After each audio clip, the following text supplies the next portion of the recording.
Ikikwento ko lang sa inyo ang isang halamang gamot na paulit-ulit kong binabalikan at sinisave ko talaga. Kahit nasa city na ako nanirahan, nag-keep talaga ako ng ganitong halaman. Kung isa kayo sa mga nakaka-relate sa akin, mga probinsyano, taga-bundok na madalas gumagamit ng halamang gamot as remedy, sampalukan o seed underleaf. Tumutubo ito kung saan-saan, mga bakanting lutik, kalsada, sa mga bukid. Ang taas nito ay umaabot ng 30 hanggang 70 cm.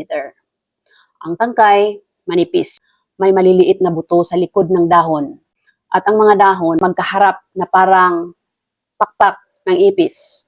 Kapag inamoy, wala itong matapang na amoy. Pero kung titignan mo ng malapitan, sa ilalim ng bawat dahon, makikita mo ang bilog na maliliit na buto na siyang dahilan kung bakit tinatawag itong seed underleaf. Ito ang aking ginagamit pang remedy every time na ang problema, ang kondisyon ay tungkol sa ihi at kidney. Tinatawag ito na stone breaker dahil sa gamit nito sa kidney stone. Karaniwan itong pinapakuluan kasama ang ugat sa loob ng 10 to 15 minutes at iniinom. Makatulong ito para mag-flush out ng asin at dumi sa katawan. Hindi man ito opisyal na gamot o medically proven, subok na ito ng marami bilang natural na panglinis ng katawan.